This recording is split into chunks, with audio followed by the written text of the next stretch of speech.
सबके मन में ये क्वेश्चन होता है कि मैं करोड़पति बनूंगा, करियर में सफलता होएगी, शादी अच्छी चलेगी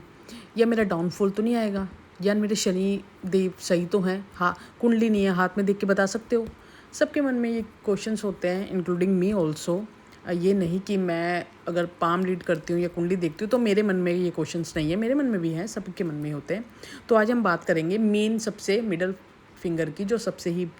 हाइट में लंबी होती है, और इसके माउंट की। और ये कर्ज हो या कोई फाइनेंशियल लॉस हो या बहुत ज़्यादा गेन हो और बहुत सफलता आने वाली हो, करियर में उछाल होने वाली हो, ये सारे फेट लाइन भी इसी की लाइन होती है, कार्मिक बोलते हैं जिसको, कार्मिक लाइन, कि हम कर्म के थ्रू पैसा कमाएंगे या सक्सेस कमाएंगे। तो इस फिंगर की हम बात करेंगे, शनि देव क्या आपको बना सकते हैं माला माल या आपको अपने जो भी दृष्टि से बचा सकते हैं। तो आज हम फिंगर के हाथ के थ्रू जानने की कोशिश करेंगे। हम बात करते हैं कि जो हमारी जुपिटर फिंगर है, अगर वो फिंगर हल्की सी शनि माउंट, शनि फिंगर की तरफ जो सर्कल में है झुकाव लिए है या थोड़ी सी सट रही हो, उससे अलग थलग नहीं जा रही हो, तो उस पर्सन को हमेशा अपने करियर को लेके बहुत ज़्यादा टेंशन्स रहती है, क्योंकि उसका गुरु, जो उसकी गुरु नॉलेज की फिंगर है, वो टोटली डिपेंड मतलब शनि पे जा रही है। तो इसका मतलब सिंपल है कि जो नॉलेज है हमारी, वो कर्म की तरफ भाग रही है कि मैं क्या कुछ कर पाऊँगा। उसके हमेशा करियर को लेके एक स्ट्रेस रहता है, एक एंजाइटी रहती है उसके मन में हमेशा। तो एक तरह का ये साइन है कि जिसकी भी अपने हाथ में सभी चेक करो कि जिसकी गुरु की फिंगर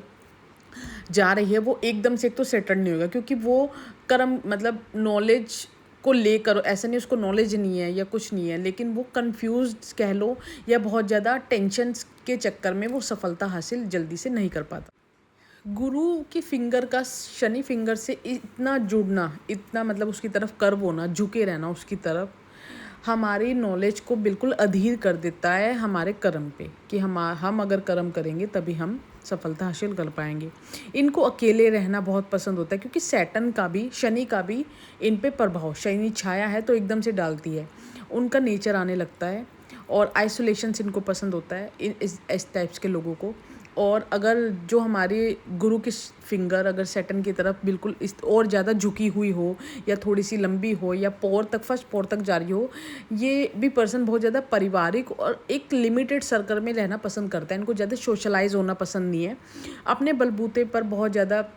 इनकम हासिल करना या अपने बलबूते पर बहुत ज़्यादा नाम कमाना, अपने फैमिली का नाम कमाना, इनको इस चीज़ की बहुत ज़्यादा टेंशन्स रहती है, क्योंकि ये कर्म की तरफ भागते हैं। अब हम मेन पॉइंट पे आते हैं कि जिसकी भी सैटर्न फिंगर बहुत ज़्यादा लंबी हो, बहुत ज़्यादा बड़ी हो, नॉर्मल से बहुत ज़्यादा लंबी हो, जैसे नॉर्मल होती है, मोस्टली हर किसी के हाथ में मिड फिंगर जो है, कर्म की फिंगर, वो बहुत ज़्यादा लंबी होती है, लेकिन नॉर्मल लंबा होना इज़ ओके, बट ओवर लंबी है या हाइट बहुत अच्छी है या पोर उसके बहुत बड़े बड़े हैं, तो ये सिंपल इंडिकेशन है कि शनि को एक बुज़ुर्ग और बूढ़ा या ओल्ड बोला गया है। तो वो जातक जिसकी लंबी होगी उंगल, वो अपनी पुरानी यादों से बहुत ज़्यादा जुड़ा रहता है, या पुराने तरीके से रहना, पुराने चीज़ों को फॉलो करना, बहुत मतलब रूढ़िवादी टाइप बोल सकते हो, या उसको पेशेंस उसमें बहुत होगा, उसका स्वभाव बहुत गंभीर होगा, एक मैच्योरिटी उसके नेचर में होगी, बोलचाल का तरीका उसका ऐसा होगा बहुत ज़्यादा कि प्रैक्टिकल नेचर होगा उसका, इमोशंस उसमें होंगे बट वो प्रिटेंड नहीं करेगा, काम करेगा इमोशंस के लिए, अपनी फैमिली के लिए, बट ही या शी डज नॉट लाइक कि मुझे दिखाना है कि मैं आपके लिए करना हो, कि हाँ मेरा कि एक कर्म है, मुझे आपके लिए करना है, इस तरह का उसका ऑरा होगा। बहुत स्ट्रेट फॉरवर्ड कह सकते हैं, या एक तरह से कटने वाला बंदा होगा वो जातक जो होगा, जिसकी फिंगर बहुत ज़्यादा लंबी लंबी फिंगर वाले मोस्टली रहस्यमयी गहरी चीज़ों में करियर बनाते हैं, जैसे कि साइंटिस्ट हो गए, कि अंदर घुसकर, मतलब कि नक्षत्र हो गए, इन चीज़ों में घुसकर उन्होंने अपना स्पिरिचुअल भी हो गया कि कैसे क्या करना है। बहुत ज़्यादा करियर ग्रोथ उनकी ऐसी होती है कि बहुत ज़्यादा स्पिरिचुअल कनेक्शन की, अंदर अंदर तक खोज के लाने वाली चीज़ें उनकी होती है। लंबी सैटर्न फिंगर का एक नेगेटिव पॉइंट बस यही है कि इनकी जो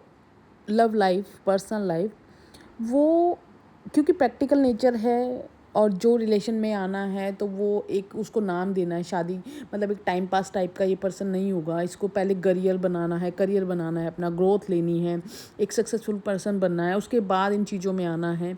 और आप नोटिस करना वो बंदा बहुत गंभीर होगा, तो लव लाइफ में जो अ,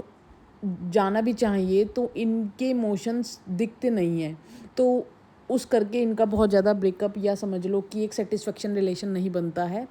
और इनको रहता है कि मैं अगर एक ग्रोथ पे आने के बाद मैं शादी ही मतलब एक नाम दूँ जो समाज में उतारूँ, तो वहाँ पर इनका थोड़ा सा सोच में डिफरेंसेस आ जाता है रिलेशनशिप को लेके। आइसोलेट रहना बहुत ज़्यादा पसंद करते हैं, तो इन्वॉल्व नहीं होते, तो उसको लेके भी इसका इनका एक नेगेटिव पॉइंट है, क्योंकि रिलेशनशिप में जितना हम अंडरस्टैंडिंग या कम्युनिकेशंस करेंगे उतनी ही ज़्यादा स्मूथ चलेगा। तो कम्युनिकेशन एक लिमिटेड रहती है इनकी, पॉइंट टू पॉइंट बोलना। तो इस चीज़ को लेके क्योंकि प्रैक्टिकल सैटर्न इतना प्रभावी हो जाता है पर्सनालिटी में कि और साइंस का इफ़ेक्ट बहुत नेगलेक्ट हो जाता है लाइफ में।